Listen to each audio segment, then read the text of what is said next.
ಸೂರಜ್ ರೇವಣ್ಣ ಅವರ ವಿಚಾರದಲ್ಲಿ ಮೊದಲು ದಾಖಲಾಗಿದ್ದು ಸಂತ್ರಸ್ತನಿಂದ ದೂರಲ್ಲ, ಬದಲಿಗೆ ಸೂರಜ್ ರೇವಣ್ಣ ಅವರ ಹೆಸರನ್ನ ಬಳಸಿಕೊಂಡು ದುಡ್ಡಿಗೆ ಡಿಮ್ಯಾಂಡ್ ಮಾಡಿ ಬ್ಲ್ಯಾಕ್ ಮೇಲ್ ಮಾಡಲಾಗ್ತಿದೆ, ಇಂಥವರ ವಿರುದ್ಧವಾಗಿ ಕ್ರಮ ಕೈಗೊಳ್ಳಿ ಅಂತ ಹೇಳಿ ಸೂರಜ್ ರೇವಣ್ಣ ಅವರ ಆಪ್ತ ಶಿವಕುಮಾರ್ ಹೊಳೆನರಸೀಪುರ ಠಾಣೆಯಲ್ಲಿ ಒಂದು ದೂರನ್ನ ದಾಖಲು ಮಾಡ್ತಾರೆ. ಅದಾದ ನಂತರದಲ್ಲಿ ಸೂರಜ್ ರೇವಣ್ಣ ಅವರ ವಿರುದ್ಧವಾಗಿ ಲೈಂಗಿಕ ದೌರ್ಜನ್ಯದ ಪ್ರಕರಣ ದಾಖಲಾಗಿದೆ. ಚಿತ್ರ ಅಂದ್ರೆ ಯಾರು ಸೂರಜ್ ರೇವಣ್ಣ ಅವರ ಪರವಾಗಿ ಪೊಲೀಸ್ ಠಾಣೆಗೆ ಹೋಗಿ ದೂರನ್ನ ನೀಡಿದ್ರೋ ಅವರೇ ಇವತ್ತು ಉಲ್ಟಾ ಹೊಡೆದಿದ್ದಾರೆ. ನಾನು ಕೂಡ ಸೂರಜ್ ರೇವಣ್ಣ ಅವರಿಂದ ಲೈಂಗಿಕ ದೌರ್ಜನ್ಯಕ್ಕೆ ಒಳಗಾದ ಸಂತ್ರಸ್ತ. ಇಷ್ಟು ದಿನಗಳ ಕಾಲ ಬಂಧನದಲ್ಲಿದ್ದೆ, ಅವರ ರಾಜಕೀಯ ಪ್ರಭಾವದ ಒತ್ತಡದಲ್ಲಿದ್ದೆ, ಹೀಗಾಗಿ ನನಗೆ ಹೇಳಲಿಕ್ಕೆ ಸಾಧ್ಯವಾಗಿರಲಿಲ್ಲ. ಆದರೆ ನನ್ನ ಮೇಲೂ ಕೂಡ ಸೂರಜ್ ರೇವಣ್ಣ ಲೈಂಗಿಕ ದೌರ್ಜನ್ಯವನ್ನು ಎಸಗಿದ್ದಾರೆ ಅಂತ ಹೇಳಿ ಮಾತನಾಡಿದ್ದಾರೆ ಶಿವಕುಮಾರ್.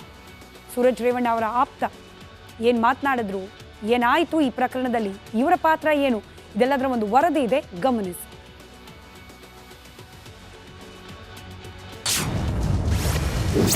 ಮೊನ್ನೆ ಸೂರಜ್ ಪರ ದೂರುದಾರ, ಈಗ ಆ ದೂರುದಾರನೇ ಸಂತ್ರಸ್ತ. ರಿಪಬ್ಲಿಕ್ ಕನ್ನಡದಲ್ಲಿ ಸಂತ್ರಸ್ತ ಎಕ್ಸ್ಕ್ಲೂಸಿವ್. ಸೂರಜ್ ರೇವಣ್ಣ ಜೆಡಿಎಸ್ನ ಎಂಎಲ್ಸಿ ಇದೀಗ ಅಸಹಜ ಲೈಂಗಿಕ ದೌರ್ಜನ್ಯ ಪ್ರಕರಣ ಅರೆಸ್ಟ್ ಆಗುತ್ತಿದ್ದಂತೆ ಕೇಸ್ಗೆ ಟ್ವಿಸ್ಟ್ ಮೇಲೆ ಟ್ವಿಸ್ಟ್ ಪಡೆದುಕೊಳ್ಳುತ್ತಿದೆ. ರಿಪಬ್ಲಿಕ್ ಕನ್ನಡದಲ್ಲಿ ಸೂರಜ್ ಪರ ದೂರು ನೀಡಿದ್ದವರ ಮೇಲೂ ಅತ್ಯಾಚಾರ ನಡೆಸಿರುವ ಸ್ಫೋಟಕ ವಿಚಾರ ಬಯಲಾಗಿದೆ. ಸೂರಜ್ ಪರ ದೂರು ನೀಡಿದ್ದ ವ್ಯಕ್ತಿ ತಮ್ಮ ಹೇಳಿಕೆಯನ್ನ ಬದಲಿಸಿದ್ದಾರೆ. ಕೊರೋನಾ ಟೈಮ್ನಲ್ಲಿ ನನ್ನ ಮೇಲೆ ಅತ್ಯಾಚಾರ. ಈಗ ಈ ಹಿಂದೆ ತಾವೇ ಸೂರಜ್ ಪರವಾಗಿ ಕಂಪ್ಲೇಂಟ್ ಕೊಟ್ಟಿದ್ರ, ಇದೀಗ ನೀವು ಸಹ ಒಂದು ಆರೋಪ ಮಾಡ್ತಾರೆ, ನಿಮ್ಮ ಮೇಲೆ ಒಂದು ಅತ್ಯಾಚಾರ ಆರೋಪ ಮಾಡಿದ್ದಾರೆ ಕೊರೋನಾ ಟೈಮಲ್ಲಿ ಹಾಗಂತ. ಏನು ಸರ್ ವಿಷಯ ಅಂತ? ಹೌದು, ನಿಜ. ಅದು ಕೊರೋನಾ ಟೈಮಲ್ಲಿ ನನ್ನ ಮೇಲೆ ಅತ್ಯಾಚಾರ ಏನು ನಿಜ. ಅವರ ಹಿಡಿತದಲ್ಲಿದ್ದೆ, ವಿಧಿ ಇರಲಿಲ್ಲ, ನನ್ನ ಸೇಫ್ಟಿಗೋಸ್ಕರ ದೂರ ಮಾಡಿದೆ. ಸೊ ಎಷ್ಟು ಕೊರೋನಾ ಟೈಮಲ್ಲಿ ಎಷ್ಟು ಜನ ಮೇಲೆ ಅತ್ಯಾಚಾರ ಆಗಿದೆ ಅಂತ ಅದೆಲ್ಲ ಐಡಿಯಾ ಇಲ್ಲ ಬ್ರದರ್. ನಮ್ಮ ಮೇಲೆ ಆಗಿದ್ದು ನಿಜ. ಪ್ರಭಾವ ಬಳಸಿಕೊಂಡು ಹಲವರ ಮೇಲೆ ದೌರ್ಜನ್ಯ. ಈಗ ನೀವು ಇದ್ರ ಬಗ್ಗೆ ದೂರು ನೀಡ್ತಾರೆ ಏನಾದರೂ? ಖಂಡಿತ ನೀಡ್ತೀನಿ. ಯಾವತ್ತು ದೂರು ನೀಡ್ತಾರೆ? ಈಗ ಒಬ್ಬರು ಸಂತ್ರಸ್ತ ದೂರು ನೀಡಿದ್ದಾರೆ, ಇವತ್ತು ನಾಳೆ ದೂರ ನೀಡ್ತೀನಿ. ಓಕೆ. ಮತ್ತು ಅಲ್ಲಿ ಏನಾಯ್ತು ಸರ್ ಕೊರೋನಾ ಟೈಮಲ್ಲಿ? ಆ ಟೈಮಲ್ಲಿ ಏನಾಯಿತು ಅಂತ? ಹೀಗೆ ಮಾಮೂಲಿ ಮೆಸೇಜ್ ಮಾಡಿದರು, ಒಬ್ಬನೇ ಬಾ ಅಂತ ಕರೆದ್ರು, ವಿಚಾರ ಬಟ್ ಮಾಡಿದರು, ಹೋದ್ಮೇಲೆ ಲಾಕ್ ಮಾಡಿದರು, ಅಪ್ರೋಚ್ ಮಾಡಿದರು, ವಿಧಿ ಇರಲಿಲ್ಲ, ಭಯದ ವಾತಾವರಣ ಸೃಷ್ಟಿ ಮಾಡಿದರು, ಕೃತ್ಯ ನಡೀತು. ಇದರಲ್ಲಿ ರಾಜಕೀಯ ಷಡ್ಯಂತ್ರವಿಲ್ಲ, ಈ ಎಲ್ಲ ಬಯಲಾಗಲಿ. ಯಾವುದೇ ರಾಜಕೀಯ ಷಡ್ಯಂತ್ರನೂ ಇಲ್ಲ, ಏನೂ ಇಲ್ಲ. ನಮ್ಮ ಮನನೊಂದು ಇರೋ ಸತ್ಯವನ್ನು ಜನತೆ ಗೊತ್ತಾಗಲಿ ಅಂತ ನಾವೇ ಮಾಡ್ತಿರೋದು. ಓಕೆ. ಸೊ ಎಷ್ಟು ವರ್ಷಗಳಿಂದ ಈ ಥರ ನಡೀತಿದೆ ಅಂತ? ಸೊ ನನಗೆ ಗೊತ್ತಿರೋಂಗೆ ನನಗೆ ಕರೋನಾ ಟೈಮಲ್ಲಿ ಆಗಿದ್ದು, ಫಸ್ಟ್ ಕರೋನಾ ಟೈಮಲ್ಲಿ. ಬಟ್ ತುಂಬ ವರ್ಷಗಳಿಂದ ನಡೆದಿದ್ದ ರೂಮರ್ಸ್ ಇದೆ. ನನ್ನ ಹತ್ರನೂ ತುಂಬ ಜನ ಡಿಸ್ಕಷನ್ ಮಾಡಿದ್ದಾರೆ. ನಾನು ಅಪ್ಪಟ JDS ಕಾರ್ಯಕರ್ತ.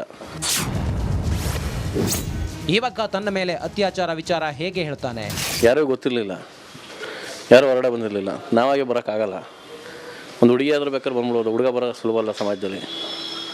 ಮತ್ತು ಅವ್ರ ಪವರ್ ಹೆಂಗಿತ್ತು ಎಲ್ಲನೂ ಯೋಚನೆ ಮಾಡೋದು.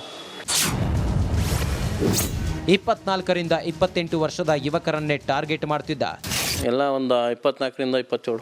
ಹೇಗೆ ಸರ್ ಅವ್ರು ಹೇಗೆ ಏನು ಕಾಲ್ ಮಾಡ್ತಿದ್ರ, ಏನಾದರೂ ಮೆಸೇಜ್? ಇಲ್ಲ, ಮಾಮೂಲಿ ರಾಜಕೀಯವಾಗಿ ಯಾರು ಗುರುತಿಸ್ಕೊಳಕ್ಕೆ ಮುಂದೆ ಹೋಗ್ತಾರೆ ಅವ್ರನ್ನ ಮಾತಾಡ್ಸೋದು. ತುಂಬ ಚೆನ್ನಾಗಿದ್ದೀವಿ ಅನ್ನೋ ಥರ ಇರೋದು.